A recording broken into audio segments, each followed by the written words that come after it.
Hello, everyone, and welcome to the Shades of Entrepreneurship. This is your host, Mr. Gabriel Flores. Today, I'm here with Jeff Holman. Jeff, how are we doing? I'm doing great today. Thanks, Gabe. Now, folks, we're going to be talking about some very unique stuff because this is things that every entrepreneur should be really talking about first and foremost. That should be something that they put in front of them right away. We're going to talk things about legality, the law, and then kind of things, how you can protect yourself as an entrepreneur. But before we get into all that, Jeff, go ahead and introduce yourself. Who is Jeff? Oh yeah, I'm happy to be here and happy to do that. I'm an engineer turned lawyer turned business person who happens to practice law for startups and scale-ups. So I've got a little bit of ground I've covered over time, and briefly, I really love the chaos of startups and founders and the games and the scenarios that they're creating out of nothing. It's hard to beat that. So that's where I love to spend my time. So, Jeff, what made you kind of let's take a step back. What did you kind of do previously? And then what was your first kind of entrepreneurial endeavor? What did I do previously? Well, so I've done engineering for electrical engineering for power in big hospitals and lighting design in high-end commercial 25,000 square foot homes. And then I thought I'd go to get my MBA when a bunch of really nice named schools said no, not yet to me. I decided I'll work for a few years, and then a friend came and said you should become a patent attorney. And I'm like, I don't know what that is, but sounds interesting, and I like learning and I like trying new stuff. So I did that, and I've kind of been in the legal field for the last, gosh, 20 about 25 years almost now. So my first entrepreneurial endeavor, I remember distinctly trying to sell like something. It was a fundraiser thing door to door when I was little. And I have to admit, I was terrible at it. I had to return some checks. I'm like, this did not work out. I went with my tail between my legs, if you will, and took those checks back to people. So I don't know that I did a great job with that. But since law school, since my MBA, I've just been involved in all of these businesses with a lot of different people creating stuff, and I love it. I've got a couple side businesses. I got a couple passive real estate income things. I've tried several things. I've patented some of my own stuff, and so I will say, since those early childhood days of return checks to the neighbors, I've done quite a bit of other stuff. Some dabbling, some successful, some, experiential, and have moved on from some of those. So it's been a ride. I love it. And, it's kind of funny. I feel like entrepreneurship in its totality is essentially experimental, and it's always like once everything's experimental until it becomes something that somebody, either a product or service that somebody's willing to pay for. Then I'm like, no, actually, it's a career. I made it, right? But it always starts out as experimental. I love it.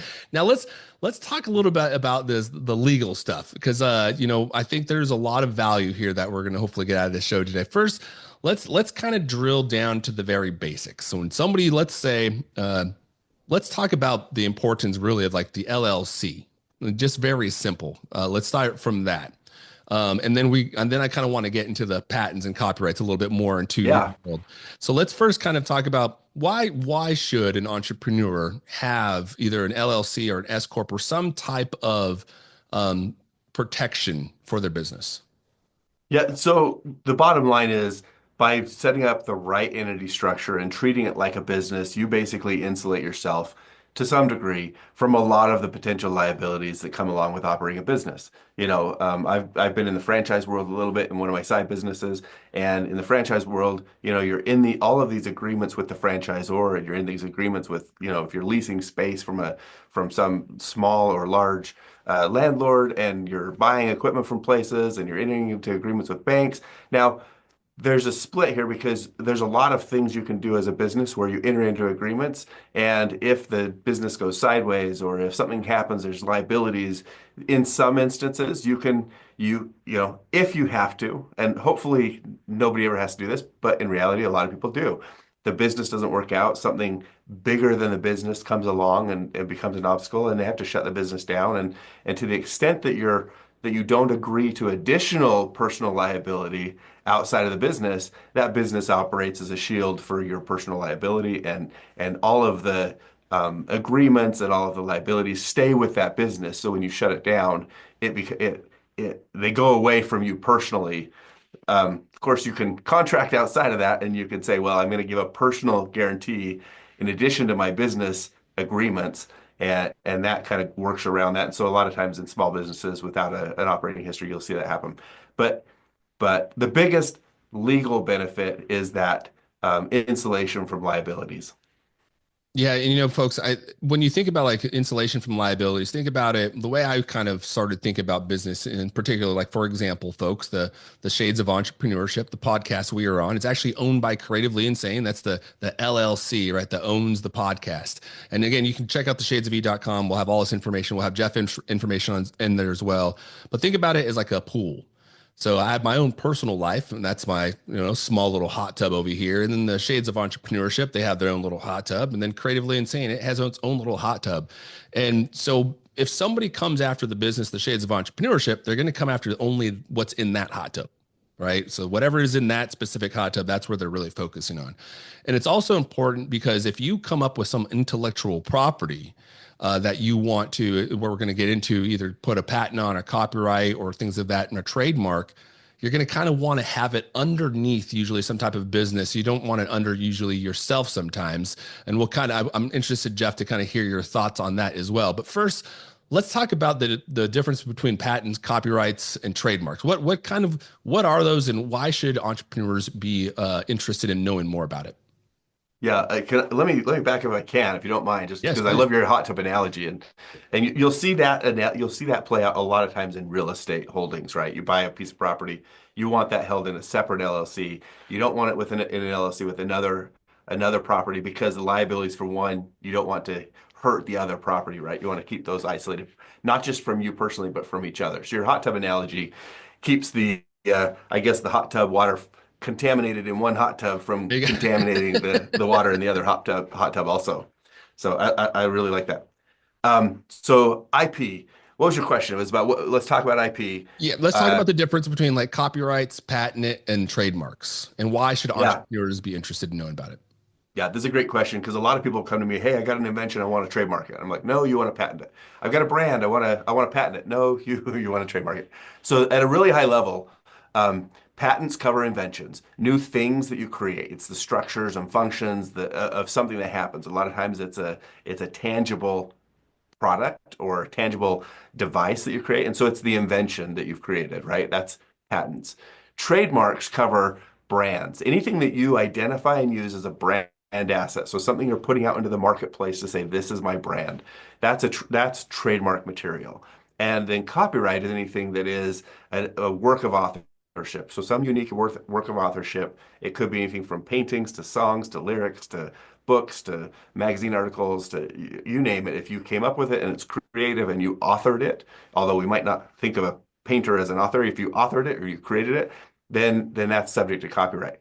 And you can see there's going to be some crossover here because some of the stuff that you create creatively that could be copyrighted could also be used as a branding asset, right? Your logos, somebody came up with that they could copyright that as a work of authorship. But they could also turn around and use that as a branding asset in their business, and so you could also get a trademark on it. Likewise, there's a couple subdivisions of the patent world where you have utility patents and also design patents. And then there's also this distant cousin called plant patents that very, very few people ever get into. But design patents don't cover the functionality of a new product. They cover the ornamental style or the look of the product. And so you can see how that ornamental style could also cross over into something that's used as a branding asset. And you start to talk about trademarks, trade dress, and and how that might cross over with design patents.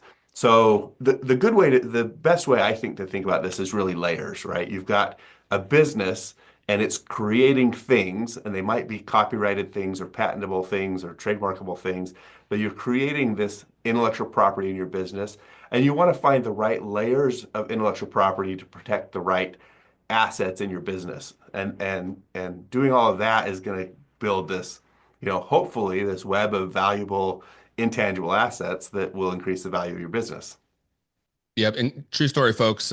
When I went to school, my middle school teacher, her grandfather actually was the one who patented the reflectors that are on the streets. So when you drive down the streets and you see those little square reflectors, he was the one who patented that. So again, it was a kind of cool design that he basically said, everybody can use this design, but I'm pretty sure you're gonna have to pay him some little royalty to use that patent design, right? And which is really cool. In fact, the Shades of Entrepreneurship, folks, if you guys don't know this, it's actually trademarked. So actually, the Shades of Entrepreneurship and the Shades of E are actually trademarked.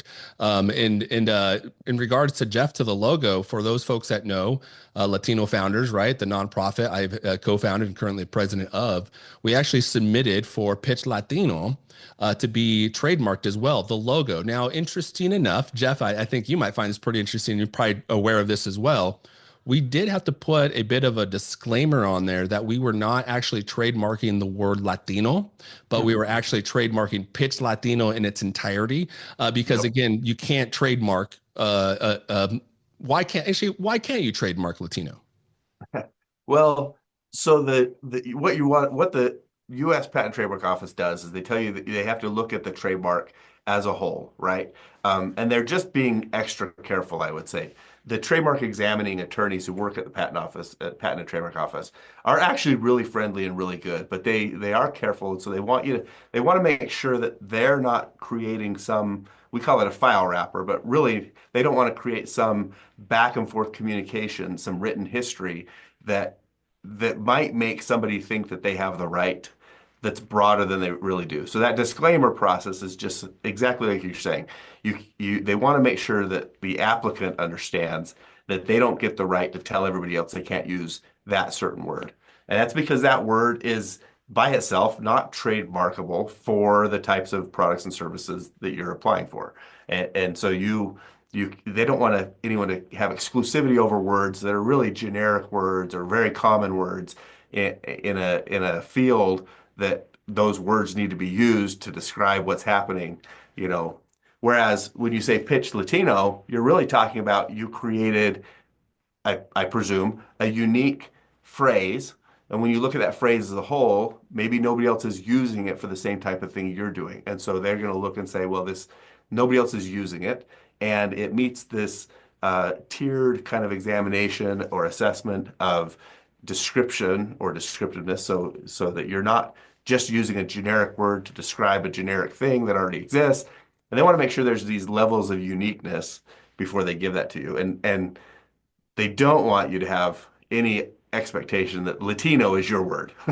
Yes, yes. In fact, folks, to Jeff's point, one, the team's awesome. The U.S. Patent team and trademark team, if you ever have an opportunity to work with them, they're really, really great. If you do mess up on your application, they will reach out to you and they're happy to pick up the phone and talk to you. I actually spoke to the attorney over there recently about the Pitch Latino logo to clarify that Latino piece specifically. And they will ask for some additional information, like for example, images of the mark. So if you're using a mark, right, like a logo, they're going to want to see it actually in use, either on your website or out in publications, preferably with some data around it, because they want to see it. They're going to ask you when you started using the piece of that material, and at what date, and then so you're going to want to make sure that the communications and the photos align with that date as well. But again, it's a really unique process to really kind of cover a lot of your intellectual property that, again, you as an individual created yourself, whether it be a logo, a slogan, a poem, a piece of art, as Jeff mentioned. Having that protection is really important. Now, Jeff, tell me some of your horror stories. What have you ever seen, a client maybe go through this process and maybe they didn't protect their intellectual property? Yeah, for sure. I mean, we have a lot of people. I would say the example that you just brought up, it sounds like, if I had to guess, that maybe you went through this process on your own without an attorney. I Is sure that did, is that yes. correct? Yeah. So, and I would say that about half of the people who do that can get through that process relatively easily. It's not a difficult process as long as you do it right. Yes. And it sounds like you're down that path. A lot of the clients that come to us because they tried to do it themselves and they did it wrong. And so with a trademark application, one of the difficulties, and there's some real distinctions between trademarks and patent processes in this regard. When you file your trademark application, you have kind of this fixed set of parameters, and you can't really go outside of those. You might be able to make some minor tweaks, or in your case, disclaim a word, some things like that. But if you don't have quite the right mark, and sometimes that comes down to spacing. We've got clients who are like, "Oh, I want to trademark these two words," and then they get into the market and they say, "Well, we're actually using it without the space," and I'm like, that might be a problem that you might have to actually start over, even though the only difference between what you filed originally was two words with a space, and your new application is the same two words without a space. So there's not a lot of flexibility to change what your mark is after you file it, or to change what your description is after you file it. The description being you have to pick classes and you have to say what types of products or services you're trying to protect with that brand mark. And so that's really the biggest problem we see. People they don't go into it and do it quite right. And then 9 months later, when the trademark office gets back to them, they say, "Hey, here's some things that you need to deal with." And that's when they often will contact us because they don't know how to deal with it. And then as we get into it, we're like, "Well, we could deal with this, but then it's not what you want or what you're doing." So we can't give them that. You mentioned you have to give a specimen or a picture of how the mark is being used with the right products. We can't actually give that to them because you haven't been using the mark that you applied for. You've been using a different mark. So that's the number one thing, is just getting misaligned between what you actually filed and what you're actually doing in commerce. So by far with trademarks, that's the top thing. Interestingly, patents are kind of the same. When you file a patent, you have this fixed scope of description and claims and images that you file. But because of the way that patents work, oftentimes people will file something called a provisional patent application first, and then while you can't change that, you can't add to that, you can file a second patent later and tie it back to the provisional. And often people will capture kind of these increases or these improvements in their product that they've made in that second application and wrap all the first stuff in. And so there's similarities, but there's also some kind of accepted practices where you can actually capture some changes in patents, where in trademarks it's really difficult to do that, or typically not possible. Yeah, and folks, So I'm going to tell you right now, I cheated a little bit on the trademarks. Now you got to understand, I'm again a co-founder and president of Latino Founders, and one of our board members happens to be an attorney, so I was able to freely work with him. Now, I would highly advise, if you're going to go through the trademark or patent, get a lawyer, especially the patent world, because the patent is, as Jeff was mentioning, there's a lot of little nuances to that, even down to the spacing, right? And there is the preliminary approval of some of those patents, and those usually are, folks, like, it's very interesting if you've ever seen a patent, if you've seen a mock-up of it. I mean, they get very granular on what they're talking about. I mean, the spacing. And so if you think of patents, think of like Apple products, think of, innovation like that have occurred recently. The fingerprint, right, for Apple, or the AI when they're the self-typing, all these were patents at one time. And the amount of information that goes into, if you actually just go up and look at one patent, and sometimes it's pages of information, it's pages long.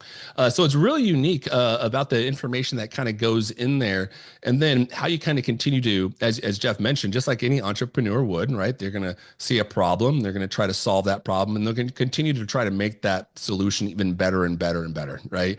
Because unfortunately, entrepreneurs, it's like they say about successful people are never satisfied with success because they're too busy chasing success. And that's entrepreneurship as its whole. You're never really satisfied.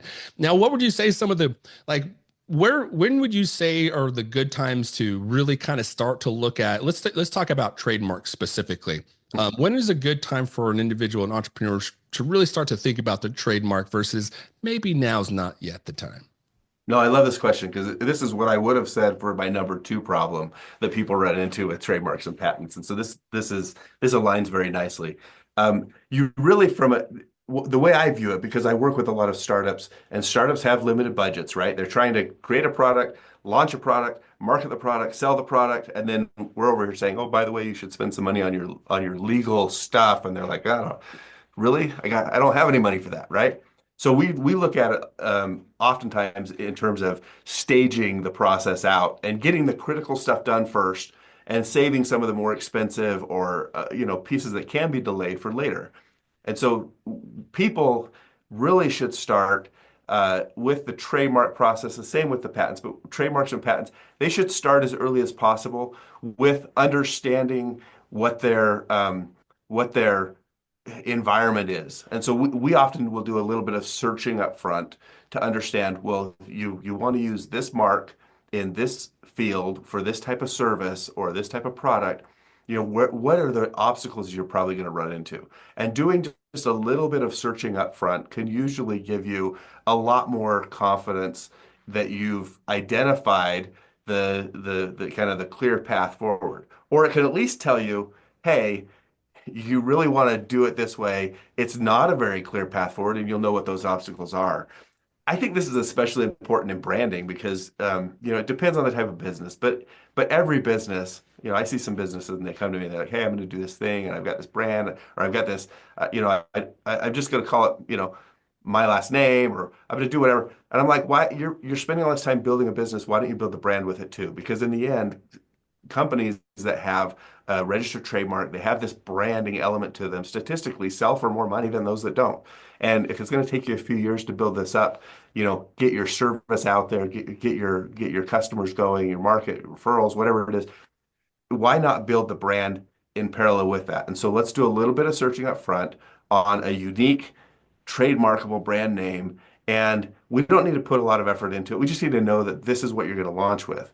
And even for a company that's like a service-based company where people are like, "Well, it's not really my IP. Like, I don't really need IP." I'm like, "Well, but why would you not do it unless you literally don't want to have any brand value in your company? You want all of your value to come from your revenue stream directly and not from your brand, then I guess don't do it." But to me, there's so much opportunity to just add that brand value component into the long-term vision of your business. And a little bit of searching up front can get you oriented 10 times better than if you don't do any searching and you just kind of pick a name and deal with it later.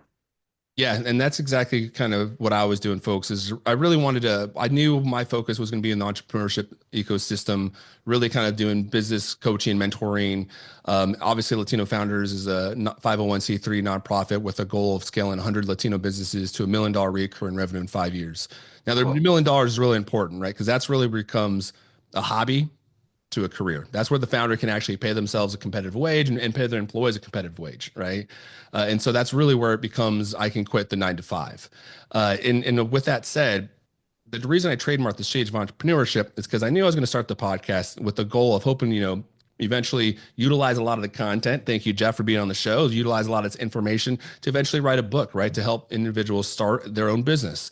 And then off of that, with they got the coaching and the mentoring already going, okay, well then eventually we maybe create a bit of an incubator, right? Again, the Shades of Entrepreneurship, have a bunch of incubators, individuals under there, helping them scale, helping them coach. And then what's my play? Well, eventually, hopefully like an equity play, right? 5%, I'll help you coach or, scale up your business or whatever the case may be. But let me tell you about why this is also very important. Let me tell you about trademarks. So Jeff, you're going to love this story. So here in Oregon, Hood River, Oregon. So folks in the Pacific Northwest are very familiar with Juanita's chips. So Juanita's chips they're remarkable. They're probably one of the best chips that you probably taste close to a Mexican restaurant you're going to get at home. Truly. Now, Juanita's has been doing chips in the Hood River for decades. This is a family-owned business. They've been there for about 30 or 40 years now. Now, there's another company called Juanita's. And you guys may have also seen them. They do the menudo. They also do hot sauces. You see them in larger shops. Now, they're two completely different companies. Now, Juanita's, both the companies had an agreement that said, okay, Juanita's chips, even though you did not get the trademark and the Juanita's Menudo already had this trademark, they said to the chip company out here in Hood River that said, okay, we'll let you continue to use the Juanita's name, but only in the Pacific Northwest. So that was Oregon, Washington, Idaho, and I think California. When the parents of the Juanita's chip company in Hood River gave the company away to the son made the fatal error of marketing Juanita's chips outside of Mhm. those states.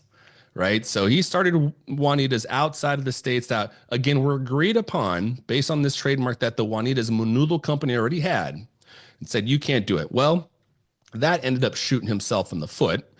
The Juanita's Monoodle came back, and now they had to change their entire brand. Juanita's is no longer Juanita's chips. I think it's like Juanitos or something. They had to change it. So now when you go out to different states and you'll see their chip brand, it's now a completely different name because one, they didn't have the trademark, even though their company started before the Monudo Juanitas, they didn't get the trademark. And then when they did get an agreement with the trademark, they actually didn't abide by that. And so the trademark owners, the holders of the trademark said, well, then, we're just going to go ahead and move forward. You guys can do whatever you want. And so that's also kind of very important reason of why to get these trademarks, because again, you don't want your legacy to fall apart because you didn't, but making sure like Jeff said, doing it as early as possible. If you have something that you're wanting to continue to grow, if you're going to invest your time, money, and energy into something, Mhm. why not protect it? Right? Yeah. I love that. And I love two things that you said there. First, you talked about kind of your vision for what you're building, right? Um, you have this and you have this and you're going to add this and then add this and someday do this. It reminds me of the vision map that I saw from Walt Disney from like 1956. I don't know if you've seen it, but it's a really cool little picture. In fact, I went and I bought one. I haven't mounted anywhere, but I bought a larger one because I thought maybe I'll mount this someday. But it talks about his empire, right? And you can just imagine the media play, the cartoons, the uh, the Disneyland amusement park, and all of this stuff. And it's pretty impressive in 1956 that he was looking at this. Well, I found like in maybe 2019, I found a map of the Disney empire as it existed, and they own all these television stations or production companies and all these magazines. Like the empire has grown so much, but I thought, how cool is it that this map turned into this empire? And so when I hear people talk about this is where I want to go, I think this is awesome. As an entrepreneur, you're probably going to pivot a little bit anyways along the way, but you've got a vision, and people have actually built out their vision way beyond what their initial vision was, and it's totally possible. So I love that you mentioned that. And then on the Juanita's chips thing, it really illustrates something that we don't talk about as much with clients because we usually talk high level, federal trademark registration. Here's the best practice, the way to do it. But in reality, so many people don't do that, and they end up because there's a couple different layers of trademark protection, right? You have the federal trademark registration, best standard if you can do it. But if you don't do it, there's some state trademark registrations. I don't talk about those much at all with anybody because I don't like them if we don't have to do them. But then there's this whole area of what we call common law trademarks, right? Common law means there's no overriding statutes. And so we're just dealing with what the courts have said over the course of history are trademark rights that aren't superseded by the federal and state trademark programs that exist. And you've described exactly what would happen if Juanita's chips existed in an area. They have what they would have common law trademark rights, but when somebody else comes along, those trademark rights are going to be constrained to certain geographic areas. And then what happens is you enter into contracts. Now, you can take any of these types of IP, right? We talked about copyrights, patents, trademarks. I mentioned trade secrets a little bit. Those are the four types of IP. But I like to include contracts in that. Not that contracts are a type of IP, but contracts are how you manage all the IP. And what they likely did is they said, well, we want to enter into an agreement so that we both use the same or similar mark on the same or similar types of goods and we sell to similar markets. And so let's enter into a contract to make it so we know what we agree on. Well, that contract probably said something like if you breach this agreement, then XYZ is going to happen. And that's how they were probably able to force them to do that. And so even though without the contract, they probably wouldn't have had to change their name, but they probably would have still been constrained to that same geographic area. The contract is probably what gave the other company the right to force them to change their name eventually. So contract rights whether it's called an assignment of IP or whether it's called a licensing agreement or some other type of contract, that's going to impact how your IP is handled between you and other parties to a large extent. So maybe purposefully, you've brought in this whole, we talk about layers in terms of different types of IP, but each type of IP has its own layers from federal and state and common law and contractual. It's really it's a complex but fun and maybe sometimes frustrating place to be. Yeah, in fact, let's circle it all the way back around because one of the things you mentioned at the beginning of this conversation was franchising. And now I Mhm. would think of franchising, the amount of contractual work that goes into franchising, especially on a different state to state level as well. Now, folks, I'm not sure if you know this, but when you're doing a franchise, it kind of really gets super nitty gritty. And they're even going like, hey, I want you to buy F-350 Ford truck, 2015 or newer. Like they kind of get down to the nitty because again, it's their brand, it's their value, right? Mhm. That's it. If you're going to represent this brand, they have some requirements for you to abide by, and that's not only just like the purchasing, but the quality, the sales. There's a lot of different marks that you kind of have to touch on. Can you in fact you mentioned trade secrets. And one of the best trade secrets that everybody thinks about. What is it, Jeff? What would you say is one of the probably the most well-known trade secret out there? Well, if we're talking like generally one people think of, it's the Coke recipe. But Oh, if you're yep, talking about Coca-Cola. in your own business, your best trade secret is probably your customer list for a lot of companies. It's the customer list. Now, a lot of people don't actually, they say, I've got a trade secret. And in fact, they don't. They've got a secret, but it's not it's not a, statutorily recognized trade secret because you're not taking the steps to actually protect that secret the way you need to. So you really need to have a trade secret program in place, and do a couple things. They're not really difficult, but you need to do them in order to qualify for trade secret protection. But yeah, Coca-Cola is that's the popular Coca-Cola, maybe the recipe for as a KFC fried chicken or whatever. Like those are the types of things people like to think of. Yep. Yeah. And that's interesting. A few things I didn't really know about is one, the state trademarks. I didn't really know that that it got down to that granularity of trademarking, which is really interesting. So now I'm going to have to go back and look at the state of Oregon and kind of think that. But then also the trade secret thing, I didn't really think about like your distribution lists, folks. Again, your contacts, that's your network. They always say your network is your net worth. And this is kind of generally what they mean by that. You've worked your butt off to get these contacts, right? These are relationships that you've built and you've really maintained and helped flourish. It takes a lot for someone to give you their email address these days. And so kind of protect that. People aren't giving out their email address and sign up for your newsletter for you to go sell their information. They're doing it because they trust you and they find value in what you're doing. So again, folks, theshadesofE.com. Please, if you find value in this, subscribe to the newsletter, Shades of E, become a patron over on the stage of at the Shades of E on Patreon. But again, the goal is to really protect your own work. I mean, you're as an individual or a company or whatever the case may be, you're the one putting forward this effort to either capture this information or build out this product or service or idea or thought, protect it. Right? You're not going to buy a new car and not take it to the car wash, right?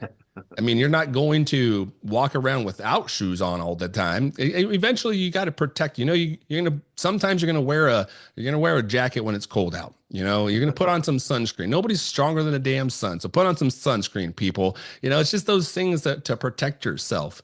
Now, Jeff, what would you say is some of the most common mistakes entrepreneurs make when they are, in fact, going through the process of doing a trademark or patent or copyright? The most common mistake is not getting a little bit of advice up front. A little teeny bit of advice, even if it costs you some time, or you go get a free consult with an attorney, and or maybe you have to pay for a little consult. Like, getting a little bit of advice up front I mean, even the things we've talked about here, I often talk about these with clients on a free strategy call. I'm just like, let's get you pointed in the right direction so that when you come back, we can build on what you've done, not fix what you did incorrectly. And so. And so having that little bit of guidance up front just gets people going the right direction, lets them know, oh, I didn't realize there were state trademarks or whatever it might be. But having that one-on-one can really get you get you way further down the road and get you over some of the things that, I've seen a lot of these things, and other friends of mine who are attorneys, they've seen a lot of these things. We've seen it so many times that we can tell you, you're probably going to make this mistake. We can see around that corner that a first-time founder who's busy, hasn't been down that road before, isn't going to see. And why not get a little bit? That's why you get mentors in your business. That's why you bring on advisors. That's why you have, you try to surround yourself with friends who've done it before so that they can help you see around those corners. And we just happen to be, a specific type of advisor who does that. Yeah, like I love your analogy of everybody needs a mentor, everybody needs a coach. I mean, Michael Jordan, possibly the greatest NBA player ever, he had a coach, right? I mean, Yeah. every Hall of Famer in any sport arena ever had a coach at some point. You look at any musician that's in the Rock Hall of Fame or whatever musician thing, they probably had a singing coach or they had a singing teacher. Everybody learns from somebody else, right? And so I think it's a great point. Now, Jeff, who are your type of clients? You got folks listening, about usually a couple hundred folks. Who is a typical client? Who should be reaching out to you for your services? We deal with startups almost exclusively. It's just what I love. I used to do work with IBM, and while it was nice to put one more patent in their portfolio, dealing with the small businesses, getting a trademark, getting a patent, that is the core of their business, right? That is the embodiment or the legal version of their entire business and what they're trying to build. And so it's really fun being so central with the businesses. So we really work with startups because we love it. Now, a lot of our startups happen to be in e-commerce, just a lot of places where people are building that new brand, that getting that patent on that new idea or that new product. So e-commerce is really popular. SaaS companies come to us because SaaS companies for kind of the same reason. They don't need patents as much, although sometimes they go after software patents. But their brand is big for them. And then they also come to us because they tend to be building and launching a product to a broader audience. And we have something called a fractional legal team where we have multiple attorneys that are all available to the client at the same time. And so SaaS, e-commerce, and then I've got this segment that comes to me because I call them deep tech. They're the real. If I say nerds, I hope they're not offended, but they're the PhDs. They're the real true inventor profiles, and they come and they're like, I got this idea, and I want to, like, there's something inside of me that says I need to try and build it, I need to try and sell it, I need to try and protect it and patent it. And so the deep tech guys will come and they might be building something 15 years ahead of its time, but they're really the forefront of kind of pioneering innovation a lot of times. So those are the three categories.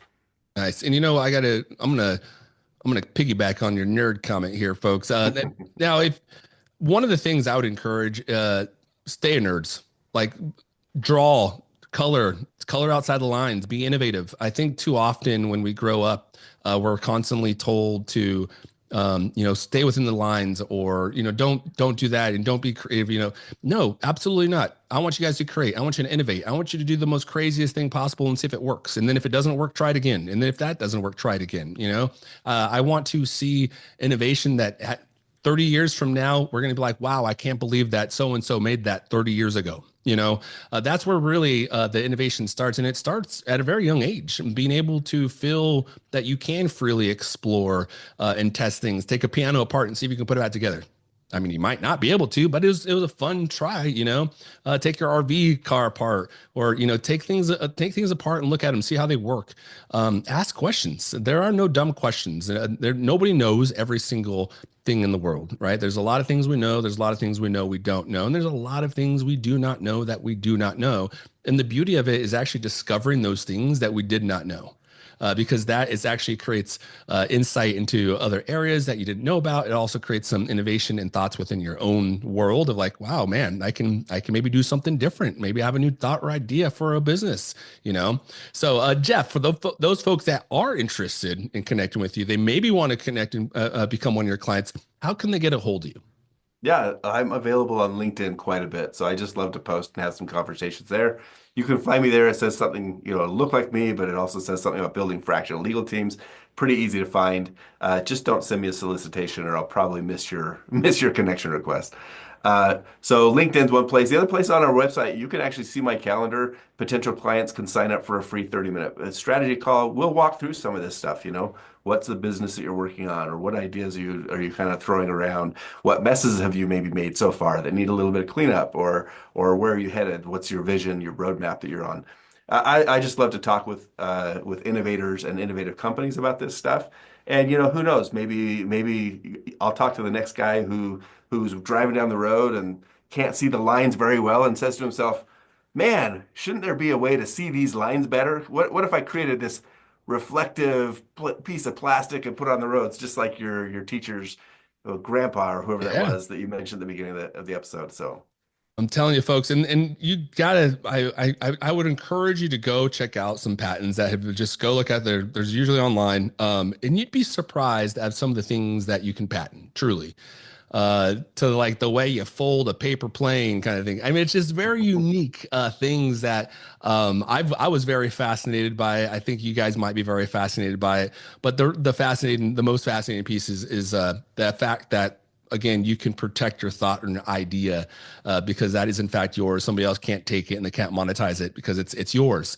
So that's one thing I really find very unique. So again, folks, Jeff, awesome conversation. For folks, if you're interested in finding more information out, check out Jeff on LinkedIn. Again, please do not solicit Jeff or myself. I will probably skip right over them as well. You can check me out at Mr. Gabriel Flores on LinkedIn, or you can subscribe to our newsletters at theshadesofe.com. We'll have all of Jeff's information on the blog post as well as the newsletter, so make sure you subscribe to the newsletter.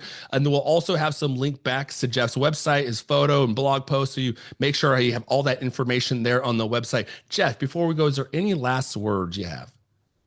I just want to build on what you said before about innovation, and that is my tagline that I've used. I adopted it 10 or 15 years ago is innovate with confidence. So, if I could instill one thing in my kids, my friends, my clients, it's, hey, how do we let you innovate and how do we assist you so that you're more confident in that process? That's really the goal that I've been working towards for 15 years now. That is a great goal. Innovate with confidence, folks. I love it. And again, don't be scared to ask questions. I mean, who was it? Leonardo da Vinci couldn't fly a plane because he didn't know about aerodynamics things, and they didn't figure out till like 100 years later when the Wright brothers came along. So again, asking the right question, even the smartest person like little Leonardo da